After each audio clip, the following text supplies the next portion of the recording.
بسم اللہ الرحمن الرحیم۔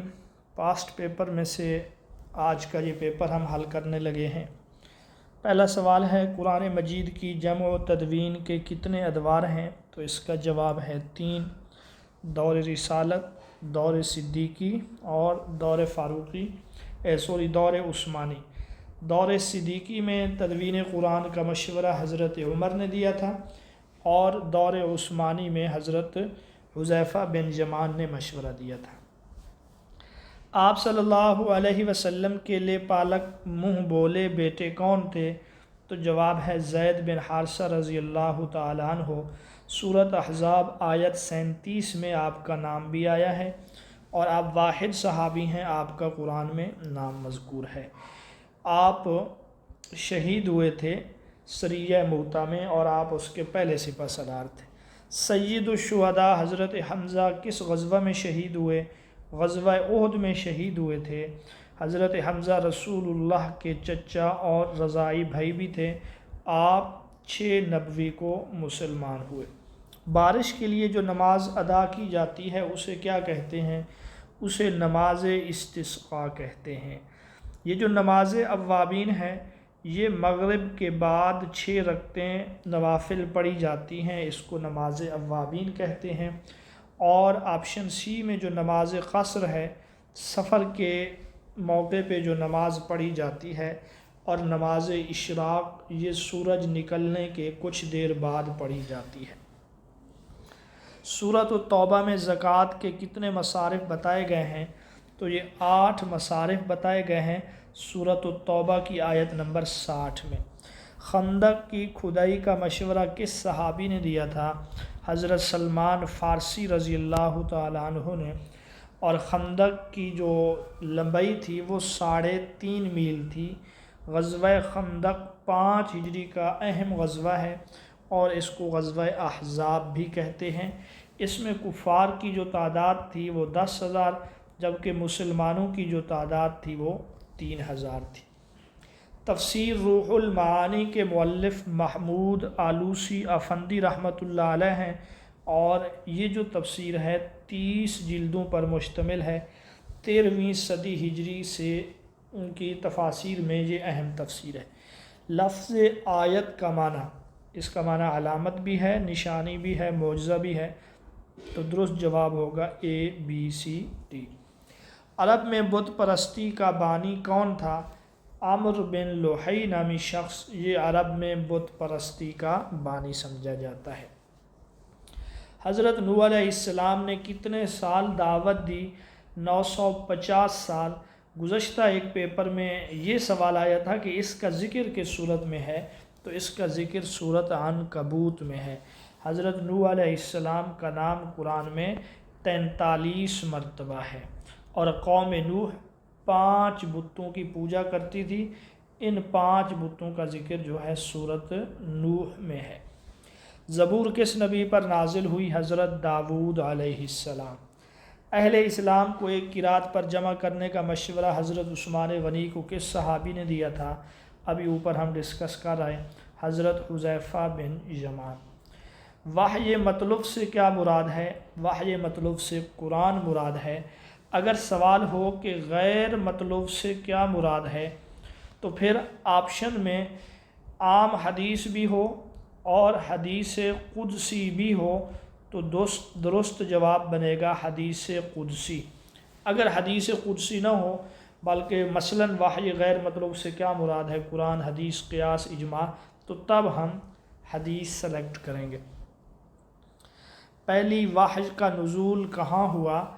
غار حرا میں ہوا 17 رمضان المبارک کی رات کو، اور 5 آیتیں نازل ہوئیں۔ ابتدائی جو الفاظ ہیں وہ اقرا یہ ہیں۔ سوال 15 ہے المدونہ کے مصنف کون ہیں؟ فقہ مالکی کی یہ کتاب ہے، امام سحنون رحمۃ اللہ علیہ جو ہیں یہ اس کے مؤلف ہیں۔ علامہ ابن رشد کی کتاب جو ہے بدایۃ المجتہد ہے، یہ آپ اس کو تقابلی فقہ کی کتاب بھی کہہ سکتے ہیں کیونکہ اس میں آپ نے جو تمام ائمہ ہیں ان کے اقوال، ان کے دلائل کا بھی تذکرہ کرتے ہیں۔ بدایۃ المجتہد یہ فقہ کی کتاب ہے۔ باقی یہ کتابیں دیکھ لیتے ہیں۔ بدائع الصنائع علامہ کاسانی رحمۃ اللہ علیہ کی کتاب ہے، فقہ حنفی کے مطابق ہے۔ بدایت المبتدی یہ صاحب ہدایہ علامہ مرغینانی رحمۃ اللہ علیہ کی کتاب ہے، اور الموافقات یہ علامہ شاطبی رحمۃ اللہ علیہ کی ہے۔ الموافقات کا موضوع بھی اہم ہے، مقاصد شریعت، اور علامہ شاطبی جو ہیں یہ فقہ مالکی سے تعلق رکھنے والے ہیں۔ تو گویا کہ 4 آپشنوں میں سے بدائع الصنائع اور بدایت المجتہد فقہ حنفی کی ہیں، الموافقات اور بدایت المجتہد جو ہیں یہ فقہ مالکی کی ہیں۔ سب سے زیادہ حدیث کس صحابی سے روایت کی گئی ہیں؟ حضرت ابو ہریرہ رضی اللہ تعالیٰ عنہ، آپ سے 5374 احادیث مروی ہیں، اور باقی حضرت عمر رضی اللہ تعالیٰ عنہ سے 539 مروی ہیں، اور حضرت انس رضی اللہ تعالیٰ عنہ سے 2286 روایات مروی ہیں۔ ابو لہب کا اصل نام کیا تھا؟ تو اس کا اصل نام جو تھا وہ عبد العزیٰ تھا۔ حلیمہ سعدیہ کا نبی پاک صلی اللہ علیہ وسلم سے کیا رشتہ تھا؟ تو یہ رسول اللہ کی رضائی ماں اور والدہ تھی۔ حضور صلی اللہ علیہ وسلم کی والدہ اپنی کس خادمہ کو ہمراہ لے کر مدینہ منورہ تشریف لے گئیں؟ تو حضرت ام ایمن رضی اللہ تعالی عنہا، ان کا نام جو تھا وہ برکہ تھا۔ حلف الفضول کس شہر میں پیش آیا؟ تو یہ مکہ میں پیش آیا۔ حلف الفضول یہ معاہدہ ہے۔ رسول اللہ کی عمر اس وقت 20 سال تھی۔ آپ نے فرمایا مجھے اس کے بدلے میں سرخ اونٹ بھی دیے جائیں، میں تب بھی وہ اونٹ قبول نہ کرتا۔ مجوسی کسے کہتے ہیں؟ آتش پرست، آگ پرست کو۔ غار ثور میں نبی پاک صلی اللہ علیہ وسلم نے کتنی راتیں گزاریں؟ 3 راتیں۔ غار حرا میں وحج کے وقت اور غار ثور میں جو آپ نے 3 راتیں گزاری ہیں ہجرت کے وقت، یہ جمعہ، ہفتہ اور اتوار، یہ 3 راتیں تھیں جو رسول اللہ صلی اللہ علیہ وسلم نے غار ثور میں گزاریں صدیق اکبر کے ہمراہ۔ قرآن مجید کی موجودہ ترتیب توقیفی ہے، یعنی یہ وہ ترتیب ہے جو رسول اللہ صلی اللہ علیہ وسلم کی بتلائی ہوئی ہے۔ صحیفہ حمام بن منبہ کا نام تھا صحیفہ صحیحہ، اس کو صحیفہ ابی ہریرہ بھی کہتے ہیں، اور یہ جو آپشن بی میں صحیفہ صادقہ ہے یہ منسوب ہے عبداللہ بن عامر بن عاص کی طرف۔ حضرت عامر کے صاحبزادے حضرت عبداللہ بن عامر بن عاص۔ یہ جو صحیفہ صحیحہ ہے اس میں 138 روایات ہیں۔ ایک سوال اس کے بارے میں یہ پوچھا جا سکتا ہے اس کے مخطوطے کہاں سے ملے؟ تو یہ ملے تھے برلن اور دمشق سے ڈاکٹر حمید اللہ کو۔ حضرت عبداللہ بن عامر بن عاص نے جو احادیث کا مجموعہ مرتب کیا صحیفہ صحیحہ ہے، اس میں 1000 روایات تھیں، اور یہ مسند احمد بن حنبل میں موجود ہے۔ علم حدیث کی کتنی قسمیں ہیں؟ تو علم حدیث کی جو ہے 3 قسمیں ہیں، یہ حدیث قولی، فعلی اور تقریری۔ کتاب الجرح والتعدیل، اس کے مصنف عبد الرحمن بن ابی حاتم الرازی ہیں، جرح تعدیل کے موضوع پر ہے۔ سوال 29 کو سمجھیں۔ ایسا علم جن میں ان احادیث سے بحث کی جاتی ہے جن میں بظاہر تناقض نظر آتا ہے، یعنی بظاہر ہے، حقیقت میں ایسا نہیں ہے، اس علم کے ذریعے جمع تطبیق کی کوشش کی جاتی ہے۔ جمع تطبیق کا مطلب کہ کوئی ایسی راہ نکالنا دونوں حدیثوں پر عمل ہو سکے، یا ایک حدیث کو راجح اور دوسری کو مرجوح قرار دیا جاتا ہے، تو اس کو علم مختلف الحدیث کہتے ہیں۔ اس موضوع پر سب سے پہلے جنہوں نے کام کیا وہ امام شافعی رحمۃ اللہ علیہ ہیں۔ بہرحال علم مختلف الحدیث میں دو احادیث جو بظاہر ان میں تضاد اور تناقض ہو اس کو دور کرنے کی کوشش کی جاتی ہے۔ باقی غریب الحدیث کا مطلب ہے حدیث میں جو نامانوس اور اجنبی الفاظ ہوں ان کے معنی بتلائے جاتے ہیں، اور اسماء الرجال کا معنی راویوں کے حالات۔ قرآن مجید نے نجس کن لوگوں کو کہا ہے؟ مشرکین کو۔ سورۃ التوبہ کی آیت ہے انما المشرکون نجس۔ سوال 31 ہے، حدیث کی وہ کتاب جس میں احکام سے متعلق احادیث جمع ہوں اس کو سنن کہتے ہیں۔ اچھا، حدیث کی وہ کتاب جس میں 8 ابواب سے متعلق احادیث ہوں اس کو جامع کہتے ہیں۔ تو جامع میں 8 ابواب ہیں۔ مسند جو ہے یہ صحابہ کی ترتیب سے جو احادیث کی کتاب ہو اس کو کہتے ہیں۔ جز کہتے ہیں کسی خاص موضوع پر احادیث جمع کی گئی ہوں، کسی خاص مسئلے پر، جیسے امام بخاری کی کتاب ہے جز رفع الیدین، اس میں رفع الیدین کے بارے میں احادیث جمع کی گئی ہے۔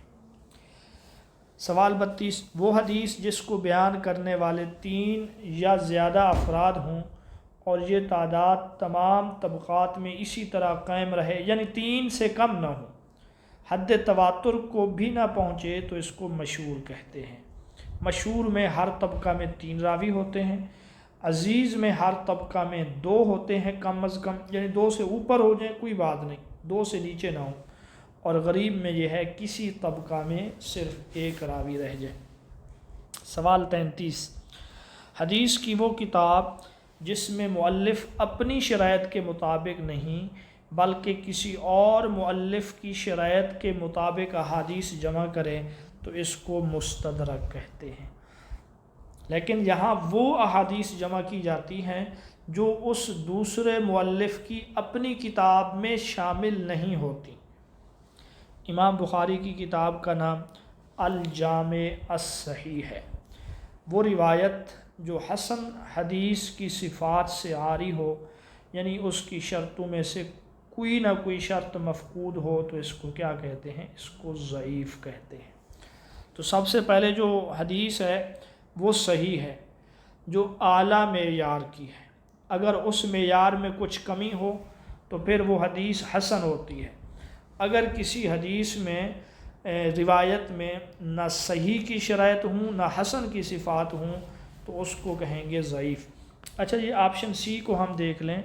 متروک جو ہے، متروک اس روایت کو کہتے ہیں جھوٹ کا الزام ہو راوی پر، راوی پر جھوٹ کا الزام۔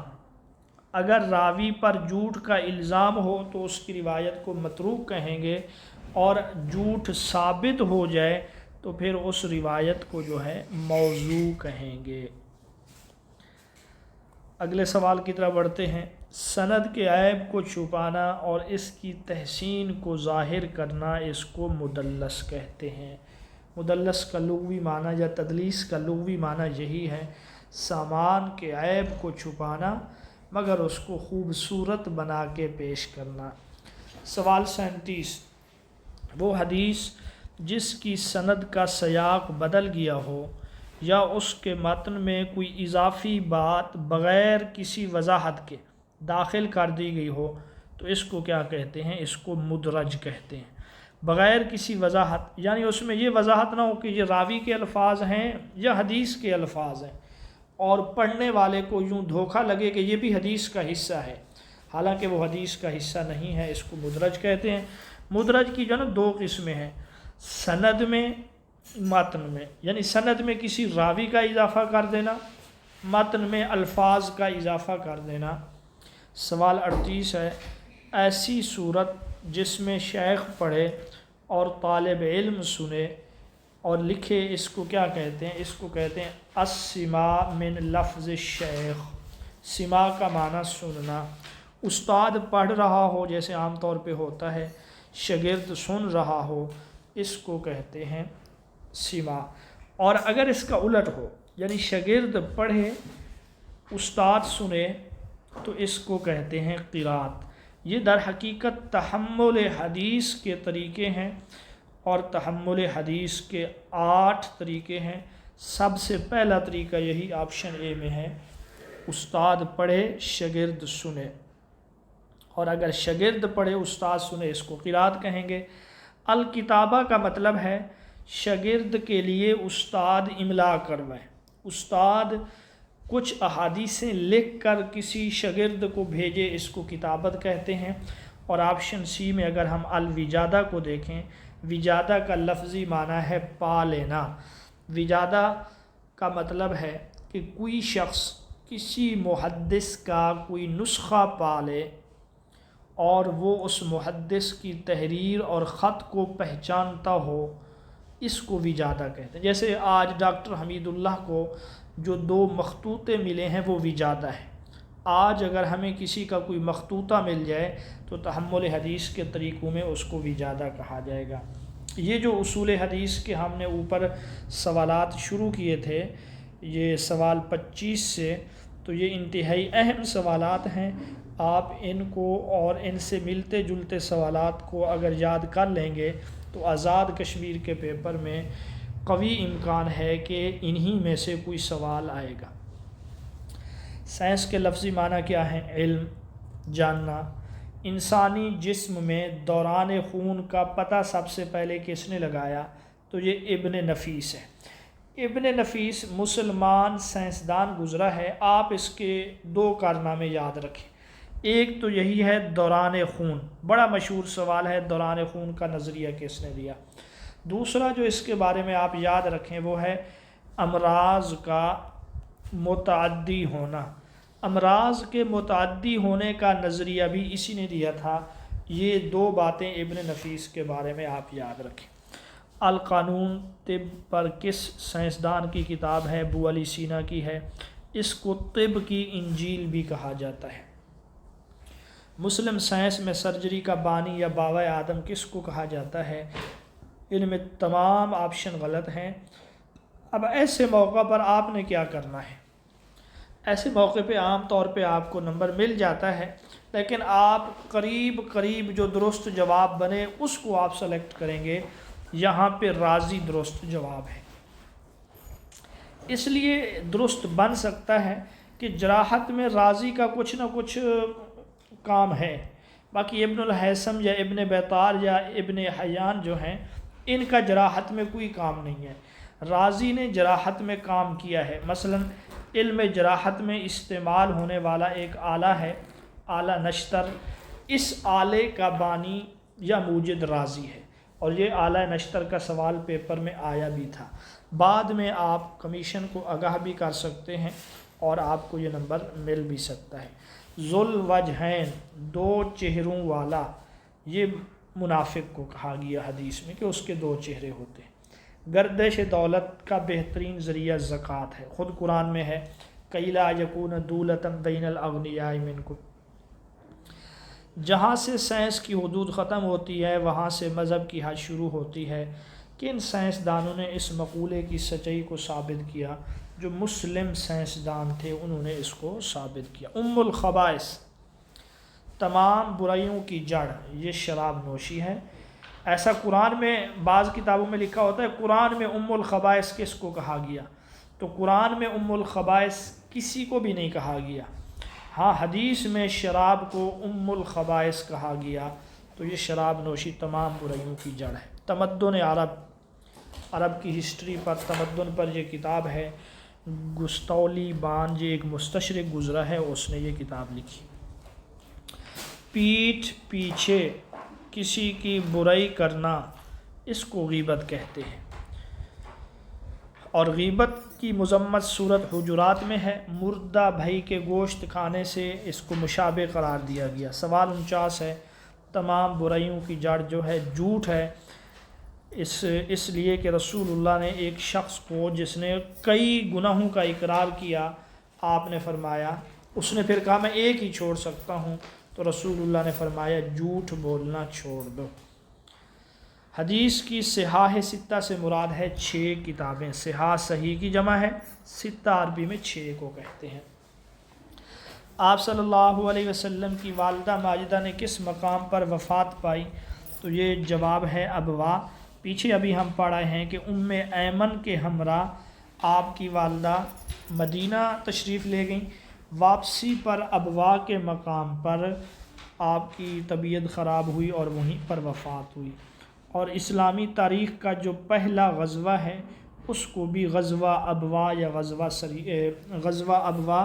غزوہ ودان کہا جاتا ہے۔ مصارف زکوٰۃ کی تعداد پیچھے بھی گزر چکا ہے، یہ سوال 8 ہیں اور یہ سورۃ توبہ کی آیت نمبر 60 میں بیان ہوئے ہیں۔ تو آج کے لیے یہی سوالات کافی ہیں، باقی انشاءاللہ کل حل کریں گے۔